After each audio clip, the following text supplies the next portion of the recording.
Minecraft source code, I've uncovered pathfinding exploits that turn one of the game's most frustrating problems, moving mobs, into something you can completely control. I've read through the code of every mob, and this is a huge problem for Donut SMP players because people move mobs all the time on there to hide their base. Put together some of the most useful or to bring them in their hidden base. Exploits you can actually use in survival, ranging from forcing them to take a particular path to making monsters completely unwilling to pathfind into your base.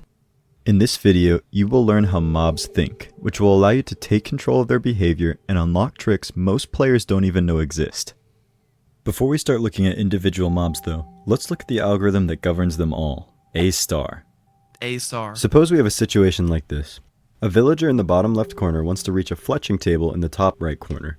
Bro, obviously they would walk completely diagonally, jump over this one block, and go to the fletching table, right? That would make sense. Between them is a barrier, but it doesn't know that yet.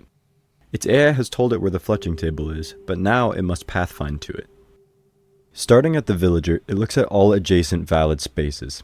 It's trying to pick a good path target, and it does that using this equation. From all the options presented... Oh yeah, min fn equals gn plus hn. Dude, I learned about that last month in my online sociology class. The algorithm... And yeah, basically, it means it'll go to this block right here. Looks for the node with the smallest sum of these two values. The first is the cost so far of the current node. Right. Traveling one block normally costs 1, and traveling a diagonal costs about 1.41. Exactly. This means that choices that take less distance to reach are prioritized. However, this is balanced by the second value known as the heuristic. Yep. In Minecraft, this is calculated as the straight line distance to the target destination from the current node. Right, which is a whole nother equation. Mojang actually decided to weight this heuristic by 1.5, See? which makes the algorithm run faster at the cost of not always finding the shortest path, though it's usually pretty close. Here's what that looks like running alongside regular A star. Yep, what did I tell you? What did I tell you? They're going to go to this block first. If you guys think that I don't know math, this proves that I do. Yep. See that? Notice how weighted A star almost seems to be gunning for the target. Yeah. While regular A star is more meticulous, making sure it's considered all the options. Here's the thing. Standard A star is what you want to do when you want to make something near perfect, but for it to run like at an alright speed. But weighted A star is what you want to do when you want it to pathfind as fast as possible. So it can make some mistakes sometimes. Or more mistakes than the right version, than standard A star. Once the path is found, the mob begins moving, following the node selected by the algorithm. Yep. As we can see, the path followed here is quite close to our expected result, with slight differences being easily attributed to tie selection. Yeah, the reason it didn't go exactly on the exact path is because of tie selection, which is basically... I'll just let him explain it if he does. Now that we have the fundamentals down, we can talk about some things that make this algorithm abusable, and there are two major things. First, whenever a block updates near the mob's current path, that mob reruns the A star algorithm again with the same destination in mind. This function has a 1-second cooldown, which means that we can use block updates on 1-second clocks to exactly sync with the mob's pathfinding updates, and give this villager decision paralysis. Okay. Consequentially, this also means any transformative block updates near a large number of mobs could cause a lot more lag than just having the mobs alone. Try to use this knowledge for good rather than evil. No, you guys are going to crash the Donut SMP because of this. Wait, I never knew that. I mean, yeah. On Donut SMP, we made it so that even, you see how he said it'll lag the game a lot by updating a block near a bunch of animals because it'll update their pathfinding a lot. On Donut SMP, it doesn't work. The second of these two so you don't even need to try it. Quirks is what's known as pathfinding malice. Remember earlier when I said that traveling one block costs 1 to the A star algorithm? Right. Well, it turns out traveling some blocks costs extra, which we can use to manipulate which path gets chosen. Here's a quick list. Honey blocks cost an extra 8 points to traverse. Powdered snow is treated as impassable, as are closed doors, which can lead to some funny moments. All fire blocks have a cost of 16 to traverse and a cost of 8 just to walk within 1 block of.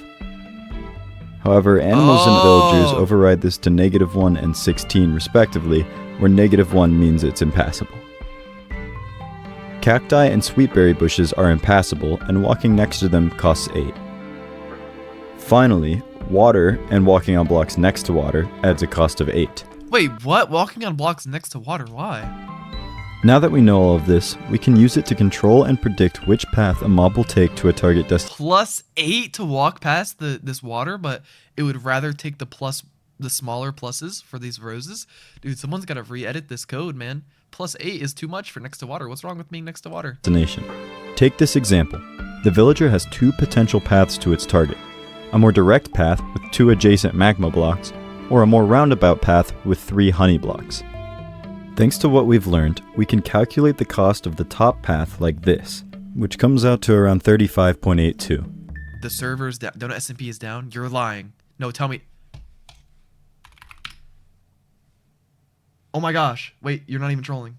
We just lost 800 players. Wait, what? Why? Why? Why did that happen? It's not because of this video that I'm watching, right? No way you guys tried it. No way you guys tried it. Lag. Donut SMP down. It's not dead. I mean, that's only 700 out of the 16,000 that are online, but did somebody crash some people? There's no way, bro. No way. We can do the same for the bottom path, which comes to a total of 37. Well, I'll just let the devs handle it, bro. Nothing I can do. This one's pretty close, but the villager will just barely choose to take the top path. Dumb villager. Here's another example. If you want to try and figure it out for yourself, go ahead and pause the video before I give the explanation.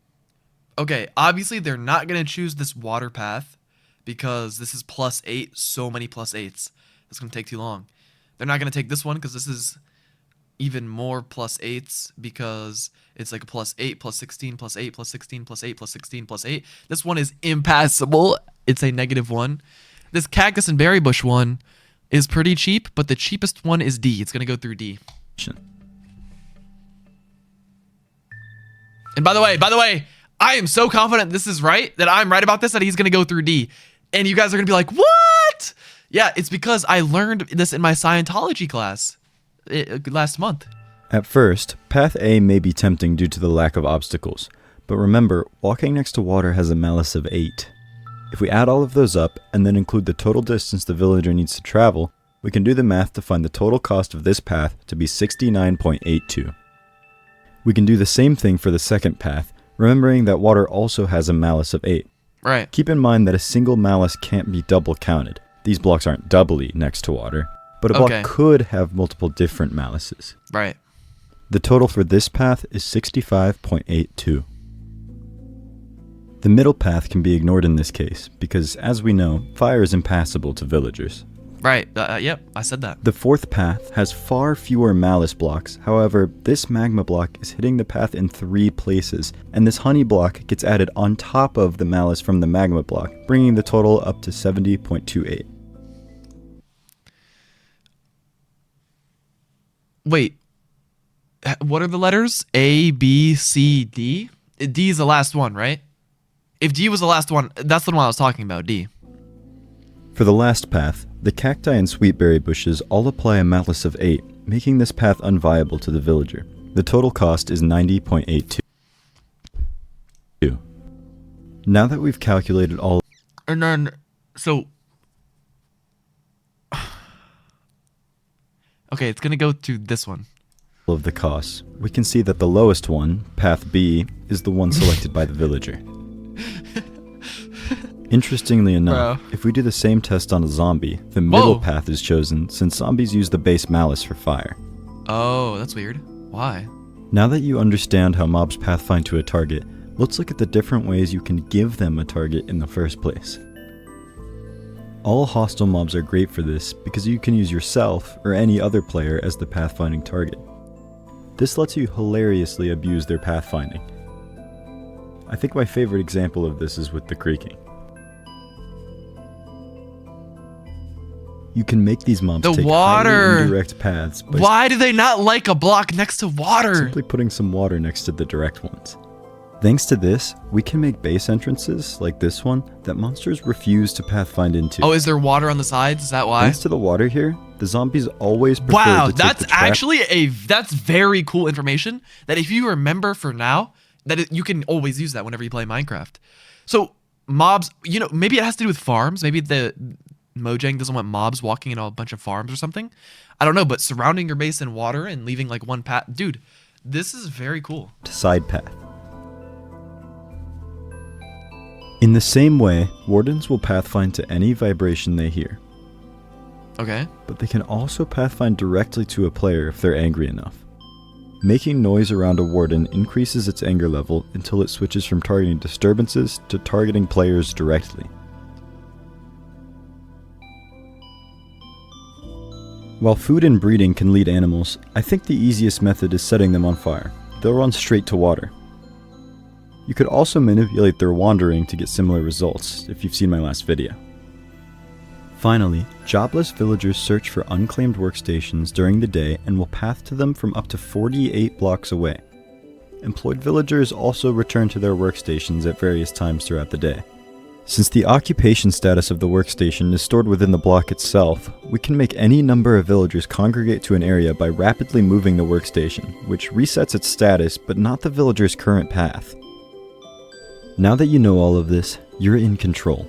Use it to build smarter farms, traps, or even just mess with mobs for fun. Alright, I'm going to be honest. I have a feeling not many people learned much from this, including me. The only thing I learned, really, is, I guess, kind of how the pathfinding works, but am I ever going to use it? Now, let's see what you've learned. Here's one last another test! Yes! pathfinding puzzle. Drop your answer and explanation in the comments, and I'll pin the best one. Okay.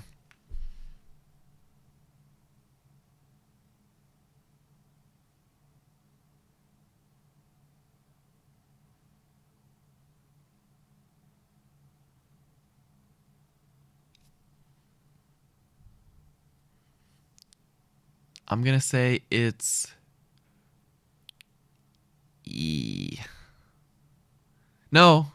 D. I'm going with D. D. Before you go... No.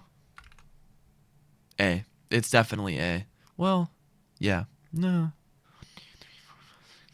Yeah, it's A. No, no, no. It's B. It is B! It's B! It's B! It is B. Thank you. Invest in Elytra now. Thank you for the dono. Thank you for the 2 donos. And then holy, I keep on crashing, and now NA is unplayable. There's no ways because of this video. Drop your answer and explanation in the comments, and I'll pin the best one. W, this is cool Before though. you go, this guy, this is impressive for him to figure out all this information, because like he could either be scrolling on TikTok, which is very easy and fun, or he can figure out this information for himself. And this information, it's very difficult to figure this out. So that's really impressive. It's not like he's really getting paid for it. I just want to say a huge thanks to my Patreon supporters, Melly Chu, Ansel Bridgewater, Dragon Slayer, Inertia Squared, Jewel Rain, and Vetter. Your support genuinely means the world to me, and it helps make videos like this possible for me. W. Yeah, everybody subscribe to this guy. Subscribe. 18k subs. Dang, bro. And this video got 100k views in one day. Thank you all so much for watching. Oh my gosh. I hope you have a great rest of your day. Wow, that's kind of insane.